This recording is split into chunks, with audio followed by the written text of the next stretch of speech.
Welcome back, everybody, to the Cleveland Guardians franchise here on MLB The Show 22. We're going to be kicking off the month of September here in year number 2, nearing the end of the regular season, coming off a very exciting month of August in the last episode, and we are now here at the finishing stretch. We're 74-61, which is one game ahead of the White Sox for first place in the division. And as it stands now, we are currently 2.5 games behind the second wild card team. So pretty much our best opportunity of making the playoffs this year would be for us to win this division. So we got to be able to keep this lead over the White Sox and the Royals to ensure that we can get a playoff spot. I was going through some of the team statistics. Our offense this year as a team has been unbelievably good. I want to show you guys all this. Second in batting average, second in runs, second in hits, all trailing the Dodgers, third in doubles, we're only fifth in home runs, still very good, second in RBIs, but this is the two that really pop out to me. Third in walks, and then we have the third least amount of strikeouts. So our team's plate skills when it comes to drawing walks and not striking out are really, really good. All of this gives us the second highest on base percentage and the third highest slugging percentage for a team OPS nearing around 800, which is really, really good. And there are a couple players I really want to talk about in particular who have been a big part of that. Of course, headlined by George Valera, who since he got called up has been unbelievable this season. Plus 12 contact against lefties, plus 7 power against lefties. I've noticed really throughout the league as a whole, some of the attribute upgrades have been oddly big this year. Like Andres Gimenez got plus 9 contact against lefties. And it's not just on our team, it's around the rest of the league. Valera's potential has also gone all the way up from an 89 to a 92 as well. I also want to talk about Ketel Marte because since the All-Star break, he's been really, really good. And he was an All-Star this year, but he's been even better in the second half of the season, which has been important because with Franmil Reyes slowing down a little bit since the All-Star break, Marte has sort of taken over as our top hitter. The pitching has been very on and off since the All-Star break. Shane Bieber hasn't pitched as well since the break. Adbert Alzolay's on a cold streak. Aaron Savale's not doing great. The bullpen has been, for the most part, good, but they still have their lumps up and down. So now that we're in September, we need 28 players on the active roster. We currently have 26. So we're going to bring up 2 guys, including Bobby Bradley, who is hitting way too well to be in AAA. I want to get him some playing time often in the big leagues for the rest of the year. And then Oinks Quackenbush, who is currently the closer for AAA Columbus. He was a subscriber-made international free agent last year. So he's going to join the Major League bullpen for the rest of the season, and we'll see what he's made of. So we're going to simulate these first 2 series in September, one at home against Detroit, one on the road against the Astros. We did play against the Astros in the last episode, which is why I chose not to play them here. We went 3-3 in that stretch, losing the series against Detroit, but we took 2 of 3 against the Astros. We're still a game ahead of the White Sox. We're now 4.5 ahead of the Kansas City Royals. So that brings us to a 3-game set on the road against Detroit. As you guys know, Shane Bieber dominates whenever he pitches against the Tigers, so I wanted to pitch with him as we would split the first 2 games, winning the first one 12-3, losing the second one 3-8. So that one brings us to the rubber match here at Comerica Park as the Cleveland Guardians look to continue their push for the playoffs. It very well might come down to the final games of the season, so we know all the wins we can get. As we look at both lineups today, Bobby Bradley getting the start as the designated hitter. That means Franmil Reyes is actually going to have to play defense today. The pitching matchup features a couple of former Cleveland Cy Young winners. Corey Kluber, a Cleveland legend, is starting for Detroit, facing off against our current Cy Young winner, Shane Bieber. We're doing some experimenting today with the lineup, so Josh Bell is actually going to lead it off with his extremely high on-base percentage, currently 3rd in the American League, as that one is going to go for a double. Probably would have been a home run in every other park, but Comerica Park is just built different. So that one stays in the park for a double. We'll see if Cleveland can drive him in, as with 1 away and the runner now on 3rd, Jose Ramirez draws a walk. So the Guardians have a pair of runners on the corners. That'll bring up the rookie sensation, George Valera, who hits it high and deep in the left field. Little Oppo Popo, a 3-run shot for Valera. His 14th of the year as he continues to rake. Now that the game is 3-0, I think Cleveland has more than enough run support here for Shane Bieber, who, as we know, dominates whenever he plays against the Detroit Tigers. With 2 away, Spencer Torkelson draws a walk. That'll bring up the big free agent signing, Joey Gallo, who goes down fishing. Normally, Gallo has great discipline, but clearly not on that play. Good inning for Bieber. We move to the second. Bobby Bradley up. He goes down looking on the low cutter. That one didn't really look like it was in the strike zone, but whatever. Still 3-0 as we move to the bottom of the second. We'll see if Shane Bieber can keep his solid start going against his favorite team to play against. As Javier Baez rips into the right field. Reyes completely misplays it. Javi Baez really should never have swung at that pitch, but it is Javi Baez. He'll swing at everything. It's going to be a triple for Baez after the poor defense by Franmil Reyes. So with nobody out, the Tigers have a runner 90 feet away from home. Bieber's a little bit more reluctant to go in the strike zone now, so he walks Bubba Thompson. Jonathan Scope now up, looking to capitalize with these two runners, and he's going to do exactly that, shooting it into the right center gap. And again, with it being Comerica Park, that ball is going to go even farther. So it'll be a 2-run double for Jonathan Scope. And the Detroit Tigers bring it within 1 as it's now 3-2. Still nobody out. Now 1 away for the third baseman, Isaac Paredes. So it's this one high and deep in the left. And that one goes off the foul pole for a 2-run shot. And the Detroit Tigers take the lead 4-3. I'm pretty sure in the 7 or 8 times Bieber has pitched against the Tigers in this series, the total amount of runs he's allowed has to be less than 4. And I'm not even exaggerating. That's legitimately true. But he is really struggling in this inning. The Tigers get another base hit. It's a bunt single for Victor Reyes. And finally, Bieber's going to finish it off as he strikes out the former #1 overall draft pick, Spencer Torkelson. Not a great inning there for Bieber. He allows 4 runs. And the Tigers finally cracked the code against their arch nemesis.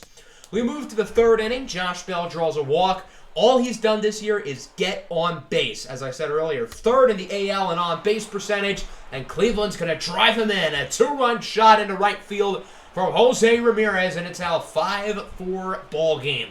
J-Ram with his 33rd home run of the season, hitting that one against his former teammate Corey Kluber, and it's now 5-4. Franmil Reyes is now up, singles it into right center field. Even though Reyes hasn't played all that well since the All-Star break, he is still currently the American League favorite for the MVP award. 2 away now for Eddie Rosario, flies this one into right field, and it will be caught at the warning track. That one looked like it had a chance to go over the fence, but not quite. Still a good inning as Cleveland takes the lead, courteous of a 2-run shot from Jose Ramirez. We move into the bottom of the fourth now. Jonathan Scope goes down looking. Shane Bieber really starting to pitch a lot better after that sloppy second inning. He does allow a base hit here to Keibert Ruiz, who was acquired last year in a trade with the Nationals in exchange for outfielder Akil Baddoo. Isaac Paredes draws a walk. So now the Tigers have 2 runners on base here. A big opportunity for Victor Reyes, who grounds it to first. Bell to Jimenez. Back to Bell. It's a 3-6-3 double play. Good work from the Cleveland infield, and the Guardians remain on top 5-4. We move to the 5th inning. Jose Ramirez facing off against Kluber. He goes down on the cutter. That'll probably end Corey Kluber's day. 5 innings, 5 earned runs. Not his best outing against his old squad. Shane Bieber's doing pretty well at the moment. 3 out of his 4 innings have been scoreless. The problem is that second inning was a disaster. He's still pitching well, striking out Spencer Torkelson, his 7th of the day, looking to make it 2 in a row here, and he does. As Joey Gallo goes down on the slider. That's 3 straight scoreless innings for Shane Bieber, and I'm thinking the Guardians are hoping they can get at least 1 more inning out of him, even though his pitch count is starting to get up there. Tyler Alexander will enter in relief for Corey Kluber, the lefty, who's a 4.14 ERA this season. His first batter, Franmil Reyes. He's going to hit this one nicely in the left center gap, likely for extra bases. It's going to be a double for the Franimal as he slides in safely. So with nobody out, Cleveland is a runner in scoring position, a major opportunity to do some damage. That'll bring up George Valera, a little lefty-on-lefty crime, but as you saw by his attribute upgrades, Valera's been hitting very well this year against his own kind. That'll be an RBI double into the right field wall for George Valera, who has now driven in 4 runs today as the Cleveland Guardians lead this game 6-4. Valera now on third, 2 away, 2-2 count for the catcher, Luis Campusano. He lines that one to third. Nice catch out there in the hot corner, but not a bad inning there for Cleveland. They extend the lead even more with an RBI double from George Valera. Shane Bieber still in the game at around 110 pitches as he walks Bubba Thompson. Got to imagine Cleveland's looking at the bullpen soon as Scope singles it into center field, and at this point it feels like enough is enough as Thompson slides to third. 117 pitches later, clearly Cleveland kept them in a little bit too long, so they're going to bring it Camilo Duvall in to replace him, who's had an up-and-down season through the majors and AAA as he strikes out Keibert Ruiz on the slider. That one a little bit outside. Good pitch to swing at. And then Isaac Paredes with 2 away grounds it to third. Jose Ramirez fields it cleanly, but the throw is offline. Jose Ramirez misfires, and that's going to score a run as a direct result. It's now 6-5. Victor Reyes goes down looking on the two-seam fastball. So a shaky inning there. The Guardian defense allows a run off of an error, but it still remains a 1-run lead. We move to the 7th. Jose Cisnero is in for Detroit, 4.78 ERA and just over 69. Nice innings. He faces off against Bobby Bradley, who's going to beat the shift perfectly with an infield single. That would have been a routine groundout if not for the shift, but Detroit tried to outsmart themselves, and, well, it backfired. Josh Bell is now up 1-for-1 with 2 walks today. Lines it to third. Nice catch by Isaac Paredes. Bell would have gotten on base for the 4th time today. Jose Ramirez draws a walk, his 2nd of the ball game. So now there's 2 runners on, 2 outs. A big opportunity from the possible MVP frontrunner, Franmil Reyes, who has 2 hits today. Going to try to make it a third. He singles into left field. The runner rounds third, headed home. The throw is not in time. That's Bobby Bradley, who slides in safely. Ramirez heads to third. It's an RBI single. As we move to the bottom of the 7th, we get a look at the new acquisition, Oinks Quackenbush, making his 3rd big league appearance. So far in 3 1/3 innings, he's allowed 1 run so far as he strikes out Spencer Torkelson here in the 7th. Quackenbush is more of a long reliever type. He can go 2-3 innings at a time. Here in the 8th inning, gets Jonathan Scope to go down looking. 2 scoreless for Oinks Quackenbush, and the Guardians lead by 2 as we enter the 9th inning. Cleveland looking to finish this game off, take the victory, win the series, as it'll be Tyler Wells, the former Oriole, all 6'8" of them. Checking into the game for Detroit, Josh Bell strikes out on the outside and low circle change, so a good start to the inning here for Wells as he now faces off against Ketel Marte, who rips it into center field. That one goes for a base hit. Even though I know Cleveland certainly trusts the back end of their bullpen to finish out the game, it looks like they're looking for some insurance runs. Jose Ramirez singles that one into center field, so Cleveland now has 2 runners aboard. A big opportunity for the meat of the order. Franmil Reyes has gotten hits in 3 consecutive at-bats. Why not make it 4 in a row? Reyes hits this one nicely into left field. Ketel Marte will score. It's an RBI double for the Frenimal, who is 4 for 5 today, and Cleveland now leads 8-5. Then George Valera hits an absolute moonshot into right field. No doubt about it. Valera with 2 home runs today, his 15th of the year. He has driven in 7 runs for the Cleveland offense today. And the Cleveland Guardians now lead this game comfortably 11-5. I thought we were going to need our closer, Emmanuel Clausen, but that's not going to be the case. So Oinks Quackenbush is going to finish off the game as it comes down to the final out. Riley Green, who flies it into right, caught by Reyes, and the Cleveland Guardians win this one 11-5. I forgot to show the box score, so we'll just go down some of the main numbers real quick. Shane Bieber, 5 1/3 innings, 4 earned runs, not his best performance. Jose Ramirez reached base 4 times, including a home run. Franmil Reyes goes 4 for 5, and of course George Valera, 3 for 5, 2 home runs, 7 RBIs. So the AA season ends on the 17th. We're not going to get past there today, so we're going to go through these last 2 series in this episode, at home against the Texas Rangers and at home against the Minnesota Twins. The Rangers are the better team, so I wanted to face off against them. They're currently 74-69, fighting for their playoff lives. It's not looking good for them, but they're not out of it. I was intrigued by this first pitching matchup, Adbert Alzolay and John Means. So we're going to hop into our very next game at home, back at Progressive Field. I wanted an opportunity to pitch with Adbert Alzolay because he has really been struggling the past month or so. So we're hoping he can get it together here before the end of the season. Otherwise, if we do make the playoffs, are we going to be able to trust him as our 5th starter? John Means is on the bump for the Rangers, so it gives us an opportunity to face off against a lefty. We've got some guys who hit really well against lefties. Let's talk about Adbert Alzolay because it has been a rocky season for him. He missed the first couple of months with an injury. Then he started to pitch really well, but his past 6 or 7 starts, he has kind of struggled. So hopefully he can rebound today against a talented Texas team. Their 2 through 5 hitters, Nathaniel Lowe, Corey Seager, Max Muncy, and Willie Calhoun all hit left-handed. for what it's worth. It's the first-time All-Star Nathaniel Lowe singles into right field. So that'll put a runner aboard here for the $300+ million man, Corey Seager, who strikes out on the inside fastball. Nice pitch from Alzolay, 2 away for Max Muncy as Lowe steals second, or at least he tried to, but he's not even close. Gunned down by Luis Campusano, part-time ball player, full-time sniper.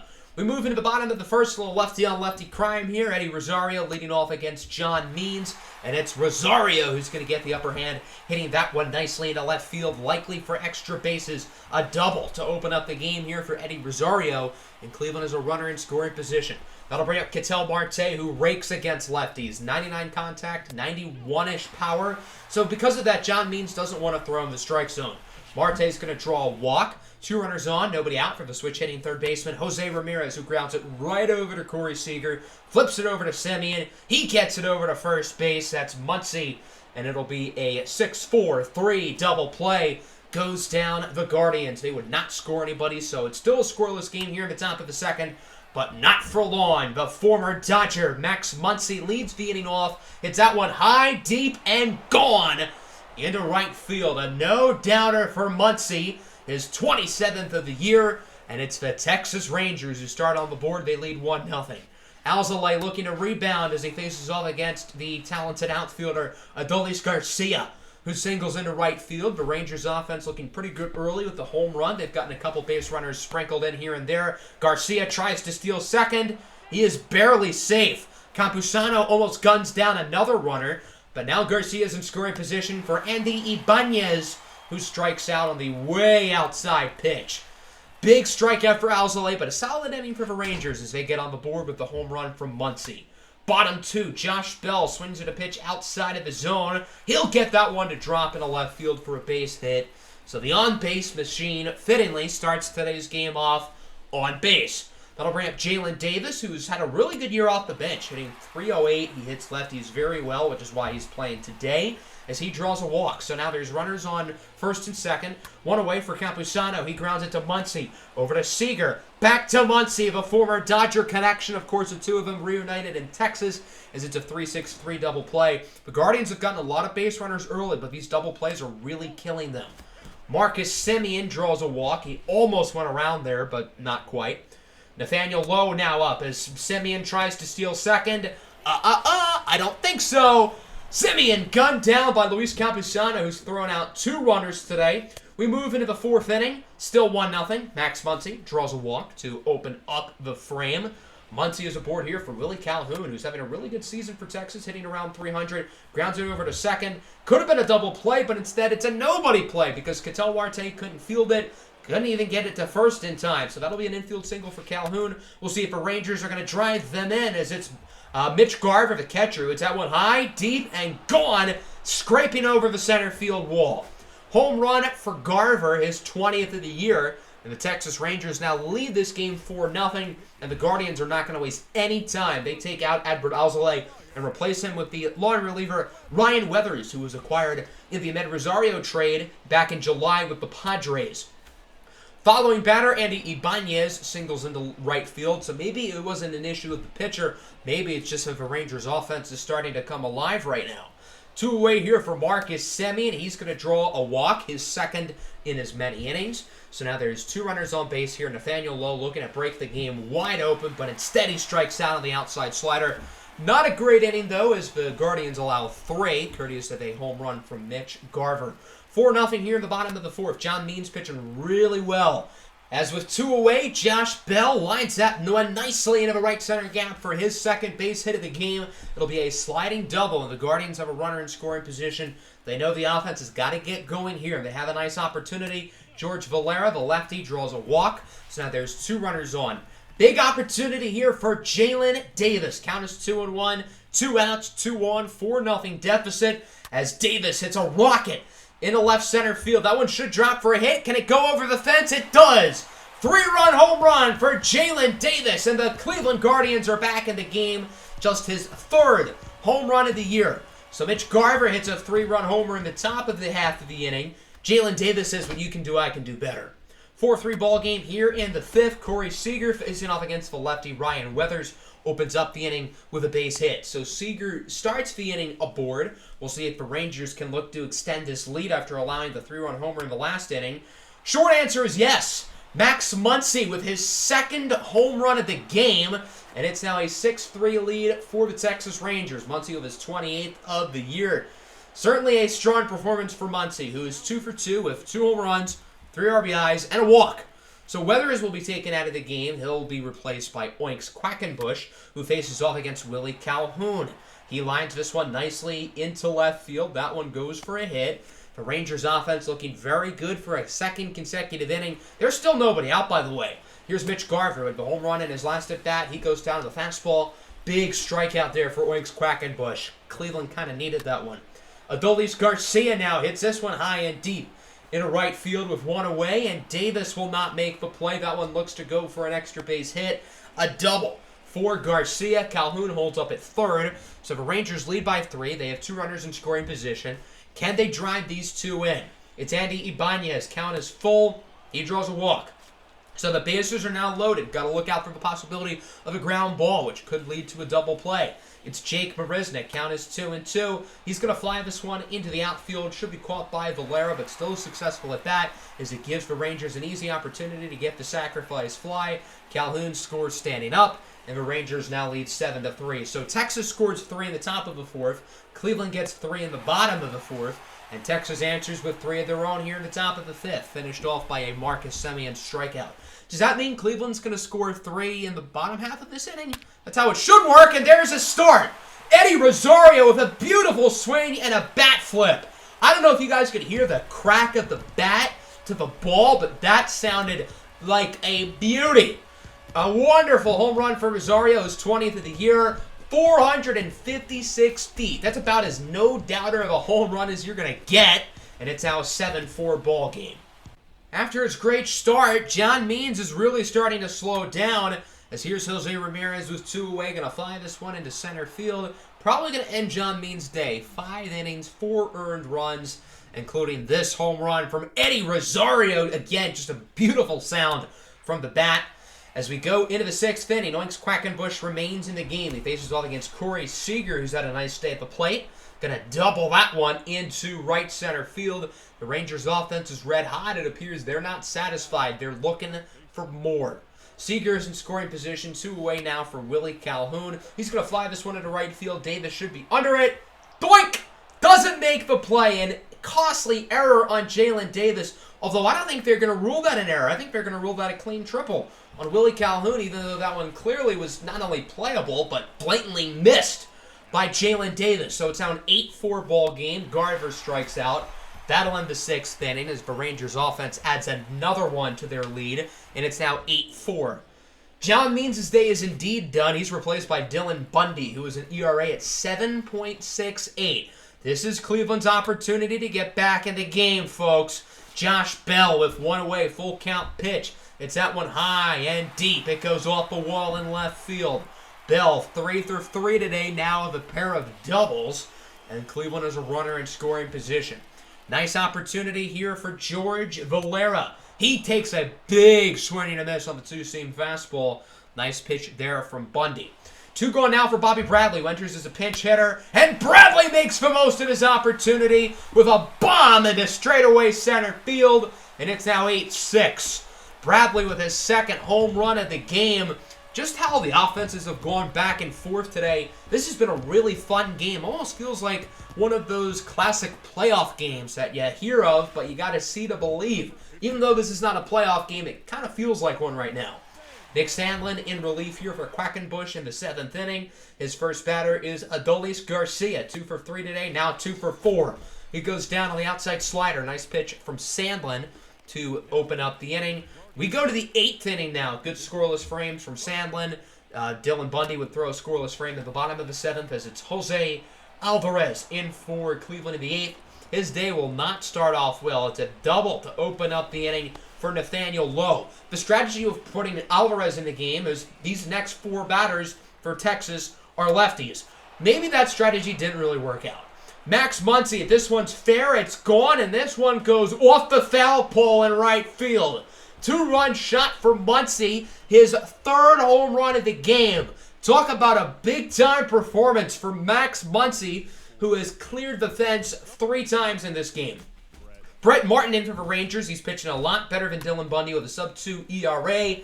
The leadoff man, Jose Ramirez, singles into right field. Cleveland's down by 4. The offense has played well today, but they're going to need a lot of damage control if they want to come back. Franmil Reyes draws a walk, so now there are 2 runners on base. Josh Bell, 3 for 3 today, going to make it 4 for 4. That one goes down the line and fair. 1 run scores. It's Ramirez. Reyes is barely safe at 3rd. Bell thought about extras. It's an RBI single for Josh Bell. It's now 10-7. Still nobody out. Tying run at the plate. It's George Valera. He's going to draw another walk. So now the bases are loaded. Nobody out for Bobby Bradley, who hit the home run earlier. Big strikeout on the slider. Possibly wasted opportunity there from Bradley and the Guardians. Maybe Cleveland should have put a righty in that scenario. We'll see if they regret that later. Paul Sewell replaces Martin as with 1 away. He faces off against Campusano. This one looks like it will be caught, but a nice opportunity for a sacrifice fly as it is caught. Both runners looking to advance as Josh Bell is out at 3rd. Franmil Reyes is safe at home. The run will still count. So it is a 10-8 ball game as we move into the 9th inning. James Karinchak in for Cleveland, hoping for a smooth inning. He's pitched very well this season, and he would go down the order 1-2-3, striking out Marcus Semien. So you move into the bottom of the 9th inning. This is it. It's Chad Green, the closer, looking for the save. The Guardians scored 2 in the 8th. Hopefully they can get 2 in the 9th. We start the pinch hitter, Miles Straw, to open up the inning. And it looks like putting Straw in the game pays off, as this one's going to go for extra bases. The speedster, rounding first, stands up to 2nd for a double. And now the tying run is at the plate with how many outs? None. Big opportunity here for Eddie Rosario. He hit the home run earlier. Rosario's going to ground this one up the middle for a base hit. Straw rounds 3rd, heads home. The throw from Adolis Garcia to the cutoff man, and after that there is no throw. So it's an RBI single for Eddie Rosario. It's now 10-9. Still nobody out. Big opportunity here for Ketel Marte. He goes down looking on the fastball. Big strikeout from Green. Now you got to look out for the double play. Walk-off home run, also still a possibility. It's Jose Ramirez who pops it up, frustratingly slams his bat, as this one will be caught by Marcus Semien. And the game now comes down to the final out. Franmil Reyes, who will face off against Josh Sborz, 1.64 ERA. Sborz is going to look to finish off the game. Count is full. Pitch on its way from Franimal. Ooh, that's a tough pitch to lay off. Very close to the strike zone, but Reyes will not swing. It does go for a walk. So now 2 runners on here for Josh Bell, who is 4 for 4. Let's make it 5 for 5. Single into center field. Run rounding 3rd. Headed home. The throw to the plate is not in time, and we are tied at 10. Eddie Rosario scores safely, an RBI single for Franmil Reyes. And now a base hit from George Valera can end it. The 2-2. Flies this one high and pretty deep into left center field. Should be caught, and it will be caught by Calhoun. Through 9 innings, we do not have a winner. This game is going to extras as we are tied at 10. Karinchak stays in the game. Maybe that was a mistake, as Nathaniel Lowe singles it into left field. The throw from Bell, yes, Josh Bell is playing left field right now, is off the mark. So it's an RBI single that'll make it 11-10. It looks like the Rangers will ground into the double play here off the bat of Corey Seager. But the extra inning runner did help out Texas. We'll see if they can help out Cleveland. 1 away for Josh Naylor. Singles it into center field. Run rounding 3rd. Headed home. The throw from Garcia is a beauty. Adolis Garcia guns down George Valera. So now there's 2 outs. Pinch hitter Omar Narvaez. He's going to hit this one nicely into the gap. Great opportunity for Josh Naylor to score. The throw to the cutoff man to the plate. It's going to be close. He is out of there, and the Texas Rangers win the ball game 11-10. What an ending! The Rangers get the final 2 outs by gunning down George Valera and Josh Naylor at the plate. Shout out to Naylor and Valera coming off the bench, delivering big base hits. But unfortunately, the Texas defense a little bit too much. One of the most exciting games of this entire series. 11-10 your final. 17 hits for Texas, 14 for us. Both teams hit the ball very well. Home run for Garver, 3 home runs for Muncy. And then for us, Eddie Rosario. went deep with that beautiful lefty-on-lefty home run. Josh Bell goes 5 for 5. He absolutely raked today offensively at the plate. Davis and Bradley also went deep, but the problem for both teams was the pitching. Alzolay struggled, Weathers struggled, Quackenbush struggled, Alvarez struggled. Yet none of them get the loss. It goes to James Karinchak, who didn't pitch poorly, but that's just how baseball works, I guess. So we're going to simulate these next 5 games, 2 against the Rangers, 3 against Minnesota to wrap up the episode. Unfortunately, one of our better infield prospects, Carson Tucker, tears his ACL. We go 3-2 in that stretch, splitting the last 2 against the Rangers, winning 2 of 3 against Minnesota. As it stands now, we are no longer in first place of the division. We're 1 back of the White Sox, 3.5 back of the second wild card spot in the American League. So it all comes down to the next episode as we wrap up the regular season. We're also going to cover the minor league playoffs as well. So next episode's going to be very, very busy. Grab your popcorn, get comfortable, because it's going to be a big one. Hope everybody enjoyed. Make sure to hit the like button and subscribe to the channel if you are new. Peace out.